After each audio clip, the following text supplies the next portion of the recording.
வணக்கம் ஜெயஹிந்த். இன்னைக்கு இந்தியா மற்றும் இஸ்ரேலோட ஒரு மிக முக்கியமான ஜியோ பொலிட்டிக்கல் கேம் பற்றி பார்க்க போகிறோம். வீடியோ ஃபுல்லாக பாருங்கள். 2018 பிரதமர் மோடி அவர்கள் இஸ்ரேலிய பிரதமர் பெஞ்சமின் நெத்தன்யாஹூ அவர்களை இஸ்ரேலில் இருக்கக்கூடிய டெல்-அவிவில் இருக்கக்கூடிய கடற்கரை சந்திப்பு, அதன் பிறகு இந்தியா மற்றும் இஸ்ரேலுடைய உறவு எந்த அளவுக்கு பலப்பட்டுச்சு அப்படின்றத நம்ம பார்த்தோம். அதோடைய பயனை நம்ம கண்டிப்பாக ஆப்ரேஷன் சிந்தூரில் அனுபவித்தோம்.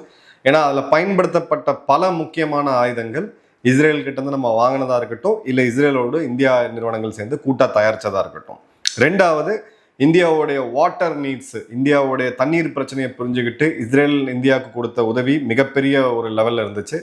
அதே மாதிரி பார்த்தீங்க அப்படின்னா 47க்கு பிறகு 2017 இந்த இடைப்பட்ட கால இந்திய அரசியல்ல இஸ்ரேலுக்கு ஆதரவுன்றது யாருமே ஓப்பனா சொன்னதே கிடையாது. இன்ஃபேக்ட் ராஜீவ்காந்தி அவர்கள் பிரதமராக இருக்கும் பொழுது யாசர் அரஃபத்துக்கு மிக நெருங்கிய நண்பராகவும் பாலஸ்தீனோடைய அந்த காசுக்கு ஒரு ஸ்ட்ராங்கா துணை நின்ற நாடாகவும் இந்தியா பார்க்கப்பட்டுச்சு.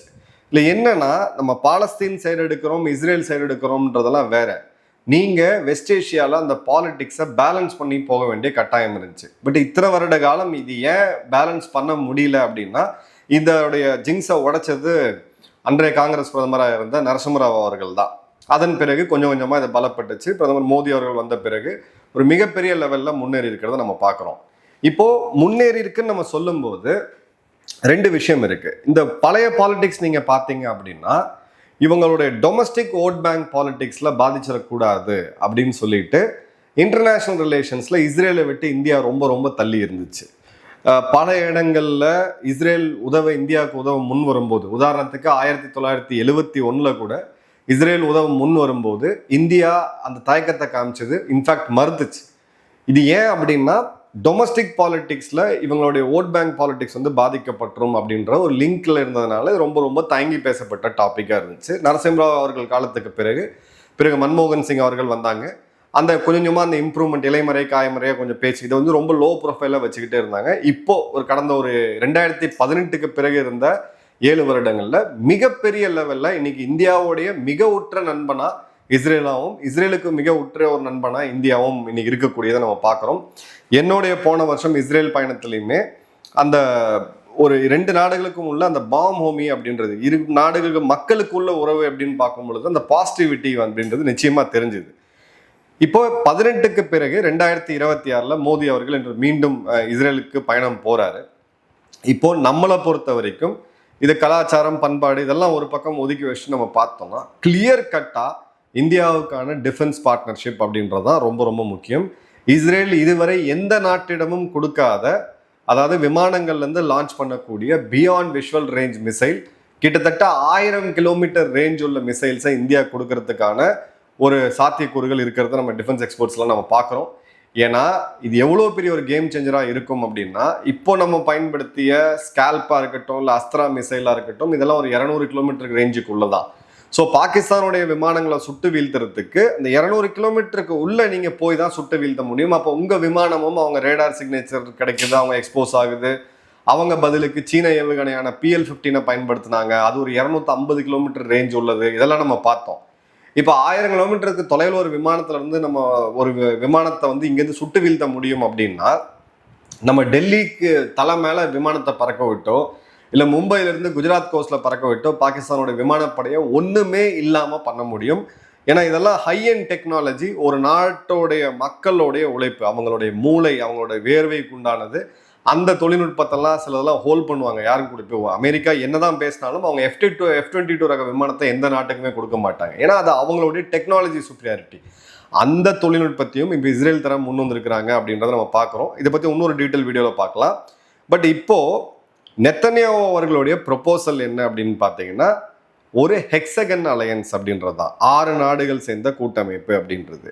இந்த 6 நாடுகள் சேர்ந்த கூட்டமைப்பை அவர் இந்தியாவை உள்ளெடுக்கிறார். ஸோ வெஸ்ட் ஏஷியாவுடைய பாலிடிக்ஸ்ல இந்தியா பண்ண ரிசல்ட் என்ன அப்படின்னா, ஒரு ப்ரோ பாலஸ்தீன் அப்படின்னு சொல்லி அரபு நாடுகளை பகிச்சிக்க கூடாது, நம்மளுடைய மக்கள் வேலை செய்யறாங்க, டொமஸ்டிக்ல இருக்கக்கூடிய ஓட் பேங்க் நம்மளை பாதிச்சிரும், இந்த மாதிரி தயக்கத்தெல்லாம் விட்டு இன்னைக்கு UAEக்கு உண்டான உற்ற நண்பன் யாரு? இந்தியா.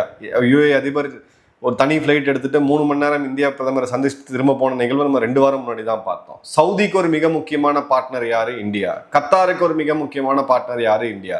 ஒமான், ஈஜிப்ட் போன்ற பல நாடுகள் இருக்கும். அதே சமயம் இஸ்ரேலோட உறவையும் நம்ம வந்து ரொம்ப ஸ்ட்ராங்காக கொண்டு போகிறோம். ஸோ அவங்களுக்குள்ள இருக்கக்கூடிய பாலிடிக்ஸ்ல நம்ம போய் சிக்காம அந்த பாலிடிக்ஸை கொண்டு வந்து நம்ம டொமஸ்டிக் லெவலில் ப்ளே பண்ணாமல் கிளியராக டீஐஃபினேட் பண்ணி இந்த கேமை நம்ம ப்ளே பண்ணியிருக்கோம். அதனால தான் இன்னைக்கு இந்தியாவால் உறுதியாக அந்த இடத்துல நிற்க முடியுது. இதை இஸ்ரேலும் பயன்படுத்திக்கணும் அப்படின்னு பார்க்குறாங்க. ஸோ இந்த ஹெக்ஸகன் அப்படின்றது என்ன அப்படின்னு பார்த்தீங்கன்னா, இஸ்ரேல், இந்தியா, கிரீஸ், சைப்ரஸ் மற்றும் சில ஒரு செலக்ட் அரப் மற்றும் ஆப்பிரிக்க நாடுகள் இதில் உள்ள வரணும் அப்படின்றது தான். நல்லா கவனிங்க. இஸ்ரேல், இந்தியா, கிரீஸ், சைப்ரஸ் ரெண்டுமே இந்த சுன்னி பிரிவு இஸ்லாமியர்களுடைய தலைவனாக இன்னைக்கு தன்னை காமிச்சிட்டு இருக்கக்கூடிய துருக்கிக்கு எதிரி நாடுகள், அதே மாதிரி துருக்கியோடைய அண்டை நாடுகள். ஸோ இப்போ இது கிளியர் கட்டாக தெரியுது துருக்கிக்கு எதிரான ஒரு அலையன்ஸ் அப்படின்ட்டு. அதே மாதிரி ஆப்பிரிக்கா மற்றும் அரப் வேர்ல்ட்லேருந்து இன்னும் சில நாடுகள் எடுக்கின்ற போது இதில் யுஏஇ இருக்கிறதுக்கான வாய்ப்புகள் அதிகமாக இருக்குது. யுஏஇ யாருக்கு எதிராக இருக்குது அப்படின்னு பார்த்தீங்கன்னா ஈரானுக்கு எதிராக இருக்குது. ஸோ இஸ்ரேலுடைய கேம் பிளான் என்ன அப்படின்னு பார்த்தீங்கன்னா, இந்த மேற்கு ஆசிய உலகத்தில் இந்தியாவை உள்ளடக்கி ஒரு புது அலையன்ஸ், 6 நாடுகளுடைய அலையன்ஸ் அப்படின்றத ஃபார்ம் பண்ணோம். அதோட பிரைமரியாக பார்த்தீங்கன்னா இந்த ஷியா ஆக்சிஸ்ன்னு சொல்லக்கூடிய ஈரான் மற்றும் ஈரானுக்கு ஆதரவாக இருக்கக்கூடிய ப்ராக்சிக்கள் அவங்களுக்கு எதிராகும். ஏன்னா அவங்க தான் இஸ்ரேலுக்கு இருக்கக்கூடிய மிகப்பெரிய எதிரிகள். அதே மாதிரி துருக்கியை காம்ப்ரமைஸ் பண்ணுறதுக்கு துருக்கியோட ஆக்சிஸாக இருக்கக்கூடிய இப்போ புது இது நம்ம பார்க்குறோம், இந்த ஒரு ரேடிக்கல் ஆக்சிஸ் வந்து உருவாகிட்டு இருக்கிறது நம்ம பார்க்குறோம். இதை வீழ்த்துறதுக்கும் ஒரு கூட்டம் வேணும், ஒரு கூட்டமைப்பு வேணும் அப்படின்றது தான். இது பார்த்தீங்க அப்படின்னா ஐமெக்கோடைய இந்தியா மிடில் ஈஸ்ட் எக்கனாமிக் காரிடரோடைய 2.0 அப்படின்னு நம்ம சொல்லலாம். ஏன்னா இந்த செக்யூரிட்டி பாலிசி இதெல்லாம் கொண்டு வரும்பொழுது ஒரு இஸ்ரேலுக்கு வந்து ஒரு ஃபார்மலைஸ்டு கொலிஷன் கோயலேஷன் அப்படின்றது தேவை. இப்போ இஸ்ரேலுக்கு இருக்கக்கூடிய பெரிய பிரச்சனை என்னன்னு பார்த்தீங்கன்னா, அவங்க எந்த கூட்டமைப்புலையுமே கிடையாது. அமெரிக்காவையே சார்ந்து எப்பயுமே டிபெண்டாக இருக்கக்கூடியவங்க. ஸோ அமெரிக்கா இல்லாத ஒரு வாழ்க்கைக்கு இஸ்ரேல் தயாராகணும் அப்படின்ற போது இஸ்ரேலுக்கு ஒரு வலுவான கூட்டணி அப்படின்றது தேவைப்படுது. இதுதான் பார்த்தீங்க அப்படின்னா இது வந்து இந்த கூட்டணியை அவங்க எடுத்துகிட்டு வர பார்க்குறாங்க. இன்னொரு விஷயம் எடுத்தீங்கன்னா, இந்த அரபு நாடுகளுடைய ஒற்றுமை அப்படின்னு இவங்க ஃப்ரேம் பண்ணும்போது இந்த இஸ்லாமிக் நாட்டோ இதெல்லாம் பற்றி அவங்க ஒரு 6 மாதம் முன்னாடி பேசியிருந்தாங்க. நம்ம ஒரு வீடியோவை கூட போட்டிருக்கோம். இந்த இஸ்லாமிக் நாட்டோ பற்றிலாம் வந்து பேசும் பொழுது நம்ம வந்து ஒரு விஷயம் என்ன கவனிக்கணும் அப்படின்னா, அப்போ அதில் இருக்கக்கூடிய ஒரு முக்கியமான சில நாடுகளை நீங்கள் பிரித்து எடுத்துட்டீங்கன்னா எந்த காலத்துலையுமே வந்து இந்த அரபு யூனிட்டி, இந்த ஓஐசின்னு சொல்லக்கூடிய ஆர்கனைசேஷன் ஆஃப் இஸ்லாமிக் கோஆபரேஷன், இந்த 37 நாடுகளுடைய கூட்டமைப்பு, இது எல்லாமே செல்லா காசாக போயிடும். இஸ்ரேலுடைய ராஜதந்திரம் இங்கே கிளியராக இருக்குது. பட் இங்கே இந்தியா ஏன் தேவை அப்படின்ற போது நெத்தனியாஹு அவர்கள் மோடியோட விசிட்டை பற்றி அறிவிக்கும் பொழுது ஒரு குளோபல் பவர் இங்கே வராரு, மோடி இங்கே வராரு, ஒரு குளோபல் பவரை நான் கூட்டிகிட்டு வந்திருக்கிறேன் அப்படின்னு சொல்லி அவங்க பாராளுமன்றத்தில் பேசினார். ஸோ இப்போ இஸ்ரேலில் உள்ளுக்குள்ள அவங்களுடைய எதிர்கட்சிகள் வைக்கக்கூடிய மிகப்பெரிய குற்றச்சாட்டு என்னன்னா, நெத்தனியாஹுவுக்கு நாட்டுக்குள்ளேயும் ஆதரவு இல்லை, நாட்டுக்கு வெளியில தனிமைப்படுத்தப்பட்டுள்ளார். இஸ்ரேல் இன்னைக்கு தனிமைப்படுத்தப்பட்ட நாடாக இருக்கின்ற போது உலகத்திலே மிகப்பெரிய ஜனநாயக நாடாக இருக்கக்கூடிய, வேகமான பொருளாதாரத்தை வச்சிருக்கக்கூடிய, உலகத்தோடைய 4வது மிகப்பெரிய இராணுவ சக்தியாக இருக்கக்கூடிய இந்தியாவுடைய விசிட் அவருக்கு அந்த பிரச்சனையை வந்து சால்வ் பண்ணுது. ஸோ கிளியர் கட்டாக இந்த இடத்துல ஒரு குளோபல் பவர் ஸ்டேட்டஸை கொடுத்து ஒரு பையர் செல்லர்ஸ் ரிலேஷன்ஷிப்லாம் தாண்டி இந்தியாவை மையப்படுத்தி ஒரு கூட்டணியை உருவாக்கணும் அப்படின்றது தான் நெத்தனியாஹு அவர்களுடைய மிக முக்கியமான எய்ம். செகண்ட் வந்து இந்த ஐமெக் காரிடரில் இந்தியா மிடில் ஈஸ்ட்ன்ற போது இந்த ஐமெக்கோடைய துவக்கமே இந்தியாவில் தான் இருக்குது. ஸோ அந்த இடத்துல ஒரு கிளியர் கட்டான ஒரு பிவட்டல் ரோல் இந்தியாவுக்கு இருக்கக்கூடியதை நம்ம பார்க்குறோம். அதே மாதிரி பார்த்தீங்கன்னா இந்தியாவை பொறுத்த வரைக்கும் இந்த ஹெக்ஸகன் கூட்டணியில் நம்ம சேர்றோம் அப்படின்ற பட்சத்தில் இஸ்ரேலோடைய ஹை அண்ட் டிஃபென்ஸ் டெக்னாலஜி நமக்கு கிடைக்கும். இது ஏன் இந்தியாவுடைய பாதுகாப்புக்கு ரொம்ப ரொம்ப முக்கியம்னு நீங்கள் கவனிச்சிங்கன்னா, பாகிஸ்தானை தூக்கி ஒரு குப்பையில் போட்டுருவோம். நம்ம வந்து ஒரு டம்ப் ட்ரக்குன்னு சொல்லி ஒரு குப்பலாரின்னு அவங்க அந்த ஃபேக் மார்ஷலே சொல்லியிருக்காங்க, அதை விட்டுருவோம். சைனாவுக்கு நம்ம வருவோம். இன்னைக்கு சைனாவை இந்தியாவால் இராணுவ பட்ஜெட்டில் மேட்ச் பண்ண முடியுமா? கண்டிப்பாக பண்ண முடியாது. சைனாவோடைய இராணுவ வலிமையை அடுத்த ஒரு 20 வருஷத்துக்குள்ளே இந்தியாவால் மேட்ச் பண்ண முடியுமா? மேபி பண்ண முடியாது. 30 வருஷம் ட்ரை பண்ணலாம். ஸோ இந்த 30 வருஷம் கேப்பில் உங்கள் எதிரியை விட நீங்கள் வந்து எண்ணிக்கையில் விமானங்கள் அதிகமாக வைக்க முடியுமா? முடியாது. நம்மக்கிட்ட 100-110 போர்க்கப்பல்கள் இருக்குது, சைனாட்ட 400க்கும் அதிகமாக இருக்குது. நம்மக்கிட்ட வந்து பார்த்தீங்க அப்படின்னா ஒரு 28 ஸ்குவாடன் விமானங்கள், போர் விமானங்கள் தான் இருக்குது. அதில் வந்து வெறும் 3 ஸ்குவாடன் மட்டும்தான் நவீன போர் விமானங்கள். சைனாட்ட பார்த்தீங்கன்னா 50க்கும் அதிகமான ஸ்குவாடன் இருக்குது, அதில் 40க்கும் அதிகமான நவீனமயமாக்கப்பட்ட போர் விமானங்கள்.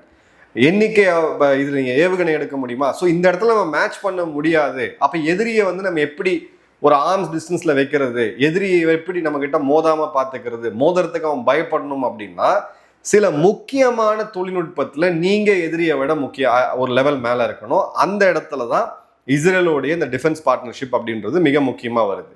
அதே மாதிரி இந்த அரபு ஆப்பிரிக்காவில் இருக்கக்கூடிய மிக முக்கியமான நாடுகள் கூட நம்மளோட இன்ஃப்ளூயன்ஸ் அப்படின்றது அதிகமாகும். அதே மாதிரி ஒரு ஆசியான்னு சொல்லும்போது நம்ம வந்து மிடில் ஈஸ்ட்னு சொல்லுவோம். அது வந்து அமெரிக்காவுடைய பார்வையில் அது மிடில் ஈஸ்ட் அது. ஆனால் மேற்கு ஆசியாவில் அமைதியை நிலைநாட்டுறதுக்கு ஒரு மிக முக்கியமான பவராக இந்தியா நாளைக்கு உருவெடுக்கும். இது மூணுமே இந்தியாவுக்கு மிக மிக முக்கியமானது. இப்போ பார்த்தீங்க அப்படின்னா இந்தியாவை பொறுத்த வரைக்கும் மோடி அவர்கள் இப்போ அவங்க கொடுக்கக்கூடிய செய்திகள்லாம் பார்த்தீங்க அப்படின்னா பிரதமர் அலுவலகத்திலிருந்து வர்றது நம்மளுடைய சுதர்ஷன் சக்ரா, இந்தியாவுடைய நகரங்கள்ல இந்திய மக்களை பாதுகாக்கக்கூடிய அந்த பாதுகாப்பு அரண் பாகிஸ்தான் மற்றும் சீன ஏவுகணை மற்றும் ட்ரோன்ல இருந்து அதுதான் என்னுடைய ஃபர்ஸ்ட் எய்ம் அப்படின்ற போது இந்த ப்ராஜெக்டுக்கு 2035 சொல்லியிருந்தாங்க. ஸோ இஸ்ரேல் கிட்ட என்ன இருக்கு? அயன் டோம் இருக்கு, ஒரு 40லேருந்து 60 கிலோமீட்டர் வரைக்கும் உள்ள வரக்கூடிய ஏரியல் த்ரெட்டு. அதன் பிறகு ஆரோ இருக்கு, அதன் பிறகு டேவிட் ஸ்லிங் இருக்கு, அதன் பிறகு அயன் பீம் இருக்கு. அயன் பீம் அவங்க டெக்னாலஜிக்கலாக சில நாடுகள்லாம் இதை வந்து வீடியோவில் போட்டுட்டு இருந்தாலும் உலகத்திலேயே லேசர் பீமை பயன்படுத்தி ஏரியல் டார்கெட்ஸை வீழ்த்தி காமிச்ச முதல் நாடு இஸ்ரேல் தான். அதை நம்ம மறந்துடவே கூடாது. ஸோ இந்த இடத்துல நமக்கு அட்வான்ஸ் ட்ரோன்ஸு, லாங் ரேஞ்சில் தாக்கக்கூடிய, இப்போ 1000 கிலோமீட்டர் செல்லி தாக்கக்கூடிய இந்த மிசைல்ஸு, 100 கிலோவாட் லேசர் வெப்பன். இப்போ தான் நம்ம டிஆர்டிஓவில் 5 கிலோவாட் 50 கிலோவாட்டை நோக்கி நம்ம போயிட்டு இருக்கோம். ரெடிமேடாக நமக்கு வந்து இதெல்லாம் தேவை. ஏன்னா இந்த கிலோவாட் லேசர் வெப்பன்ஸ் எடுத்தீங்க அப்படின்னா ஒரு ட்ரோனை வீழ்த்துறதுக்காக இல்லை ஒரு விமானத்தை வீழ்த்துறதுக்கான காஸ்ட் ரெண்டும் வெறும் ஒரு $10 உள்ளதான். அதே மாதிரி பாகிஸ்தான் சென்ட்ரிக் மிசைல் ட்ரோன் சினாரியோவை இந்தியா பார்க்கும்போது நாளைக்கு இதை விட ஒரு 50 மடங்கு அதிகமான ட்ரோன்களை துருக்கி தந்துச்சு இல்லை சைனா தந்துச்சுன்னா இந்தியாவுடைய இப்போ இருக்கக்கூடிய ஏர் டிஃபென்ஸ் சிஸ்டத்துக்கு ஒரு பெரிய ப்ராப்ளம் வரும். ஸோ அதை உணர்ந்து தான் நம்ம இதுக்கு வந்து போகிறோம். அதே மாதிரி ஜாயிண்ட் டெவலப்மெண்ட் மற்றும் டெக்னாலஜி டிரான்ஸ்ஃபரை நம்ம இப்போ ஒரு நெகோசியேஷனுடைய முதல் புள்ளியாகவே வச்சிருக்கிறதுனால இஸ்ரேல் இந்த இடத்துல என்றைக்குமே வந்து தயங்கினது இல்லை. அதே மாதிரி பார்த்தீங்க அப்படின்னா ஈரானுடைய உறவை நம்ம வந்து இது காவு கொடுக்குறோமா அப்படின்னு பார்த்தீங்கன்னா ஓரளவுக்கு நம்ம டைல்யூட் பண்ணுறோம் அப்படின்றத நம்ம பார்க்குறோம். ஏன்னா இந்த இடத்துல ஹமாஸா இருக்கட்டும், ஹெஸ்புல்லாவா இருக்கட்டும், இந்த மாதிரியான அமைப்புகளுக்கு ஈரான் கொடுக்கும் பொழுது இப்போ சமீபமாக ஒரு 6 மாத காலத்தில் நம்ம பார்க்கும்போது ஹமாஸோடைய நேரடி பிரசன்ஸ் பாகிஸ்தான் ஆக்கிரமிப்பு காஷ்மீரில் வந்தது, இந்தியாவில் நடத்தப்பட்ட பல தாக்குதல்களுக்கு, இப்போ சமீபத்தில் நடந்த 2-3 தாக்குதல்களுக்கு இந்த style of Hamas operation style of இதெல்லாம் வரதை நம்ம பார்க்குறோம். ஸோ அந்த இடத்துல நம்மளுடைய நண்பன் இதே மாதிரி பாகிஸ்தான் மாதிரியான ஒரு நடவடிக்கைகள் இயங்கும் போது அந்த இடத்துல நம்ம வந்து தள்ளி நிற்க முடியாது. ஸோ இது ஒரு கிளியர் கட்டாக ஒரு செக்யூரிட்டி கோஆப்ரேஷன் அப்படின்றத நம்ம பார்க்குறோம். இந்த ஷியா மற்றும் துருக்கியோடைய இந்த சாம்ராஜ்யத்தை வீழ்த்துறதுக்கு, ஏன்னா துருக்கி ரொம்ப வேகமாக மூவ் ஆகிட்டு இருக்காங்க, அந்த இடத்துல இந்தியாவுக்கு வந்து கிளியர் கட்டாக தேவைப்படுது. இந்தியா தான் இந்த இடத்துல ஆங்கர், இஸ்ரேல் வந்து பின்புலத்தில் இருப்பாங்க, இந்தியா தான் மிக முக்கியமான ஆங்கர். இதோட ஜாகிரபிக்கல் ஸ்ப்ரெட் அப்படின்னு பார்த்தீங்கன்னா தென் ஆசியா இந்தியா இருக்கு, மிடில் ஈஸ்ட் அதாவது சொல்லக்கூடிய வெஸ்டர்ன் ஏஷியான்னு சொல்லக்கூடிய யூஏஇ போன்ற நாடுகள் உள்ள வரலாம், ஈஜிப்டே உள்ள வரதுக்கான வாய்ப்புகள் அதிகமாக இருக்கு.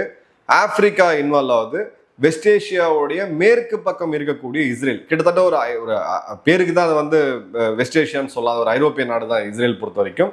இந்த 4 நாடுகளுடைய கூட்டமைப்பு அப்படின்றது நல்லா கவனிங்க, இதில் அமெரிக்காவும் இல்லை, சைனாவும் இல்லை, ரஷ்யாவும் இல்லை. ஸோ இது கம்ப்ளீட்டாக ஒரு மிடில் பவர்ஸ்க்கான பிளாக்காக இருக்கும் பொழுது எல்லா இடத்துலையுமே நமக்கு இது ஒரு மிக முக்கியமான அட்வான்டேஜாக போகுது. இப்போ இந்த இடத்துல ஒரு என்னென்ன பிரச்சனைகள் வரும் அப்படின்னா, இது ஒரு ஆன்டி ஈரான் கோலிஷனாக இருக்கிறதுனால இந்தியா ஈரானை பகச்சிக்கக்கூடிய ஒரு சூழ்நிலை வந்தாலும் வரலாம். அதே மாதிரி பார்த்தீங்க அப்படின்னா இது ஒரு கிளியர் கட்டா துருக்கியை எதிர்க்கக்கூடியது அப்படின்னு பார்த்தீங்கன்னா, இப்போ பாகிஸ்தான் போன்ற நாடுகள் வந்து இது இஸ்லாமிய நாடுகளுக்கு எதிரான ஒரு கூட்டமைப்பில் இந்தியா இருக்கிறாங்க அப்படின்னு சொல்லி அந்த ஷேடையும் இந்தியாவுக்கு கொடுக்க வேண்டிய வாய்ப்பு அப்படின்றது இருக்குது. இதில் ரெண்டாவது என்னென்ன அப்படின்னு பார்த்தீங்கன்னா, நம்மளுடைய இந்த வெஸ்டர்ன் டெக், அதாவது இஸ்ரேலுமே ஒரு வெஸ்டர்ன் நாடு தான், மறந்துட முடியாது. அந்த டெக்கை நம்ம அதிகமாக உள்ளே எடுத்துகிட்டு வர ஒருவேளை டெக்னாலஜிக்கெலாம் நம்ம டிபெண்ட்டாக போயிடுவோமா அப்படின்ற ஒரு காலத்தில் ரஷ்யா கிட்ட நம்ம அப்படி தான் இருந்தோம், சோவியத் கிட்ட. அந்த மாதிரி ஒரு சூழ்நிலை வரத்துக்குமே வாய்ப்பு இருக்குது.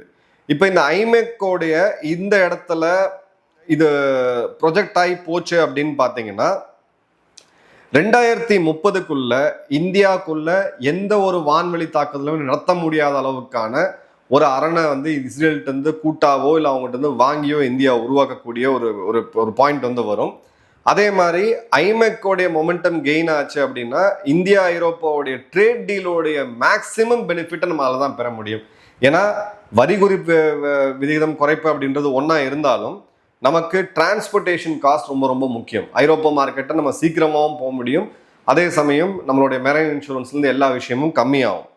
அதே மாதிரி ஈரான் இஸ்ரேல் போன்ற ஒரு சுச்சுவேஷன் ஃபியூச்சரில் வந்தால் கூட இந்தியாவால் இந்த இடத்துல ஒரு நியூட்ரல் நாடாக இந்த அலையன்ஸ்லேயே இருந்தாலும் ஒரு நியூட்ரல் நாடாக போய் இன்வால்வ் ஆகி பேசக்கூடியதுக்கான ஒரு சூழ்நிலை அப்படின்றது இருக்குது. இப்போது இதற்கு ஒரு கிளியர் கட்டாக அவர் என்ன சொல்றாரு அப்படின்னு பார்த்தீங்கன்னா, இந்த ஒரு ஓன் வேர்டிங்ஸ்ல இந்தியா, கிரீஸ், சைப்ரஸ் அப்படின்றத கிளியரா சொல்லிட்டாரு. Arab Nations, African Nations, unnamed Asian countries, Arab நாடுகள் ஏஷியன் கண்ட்ரிஸ்ன்றது வரும்போது இதில் இலங்கையை உள்ளே கொண்டு வர்றதுக்கோ இல்லை மலேசியா போன்ற நாடுகளை உள்ளே கொண்டு வரதுக்கோ இல்லை பிலிப்பைன்ஸ் போன்ற நாடுகளை உள்ளே கொண்டு வரதுக்கோ வாய்ப்பு இருக்குது. ஸோ இவங்க இந்தோனேஷியாவை நோக்கி துருக்கி போகிறது, பங்களாதேஷை நோக்கி துருக்கி போகும்போது இதுக்கு ஈக்குவலாக இன்னொரு அலையன்ஸ் நம்ம ஃபார்ம் ஆகிறத பார்க்குறோம். ஸோ இது என்ன மாதிரியான ஒரு இடத்துல போய் நிற்குது அப்படின்னு நம்ம வந்து வெயிட் பண்ணணும். ஏன்னா இது வந்து இவங்க ஆரம்பிச்சிருக்கிறாங்க, நிச்சயமாக இதுக்கு பின்னாடி ஹோம்ஒர்க்ஸ் இருக்கும். பிரதமர் மோடி அவர்களுடைய பயணத்துக்கு முடிஞ்ச பிறகு இதை பற்றியான டீட்டெயில் அப்படின்றத பார்ப்போம். உலகத்தில் எவ்வளோ வேகமாக புது புது கூட்டணிகள் ஃபார்ம் ஆகிட்டு இருக்கு, நண்பர்கள் எதிரிகள் ஆகிறாங்க, எதிரிகள் நண்பர் ஆகுன்ற இதை வச்சு நம்ம பார்க்கலாம். உங்கள் கமெண்ட்ஸ் கமெண்ட் பாக்ஸில் போடுங்க. நன்றி, வணக்கம், ஜெயன்.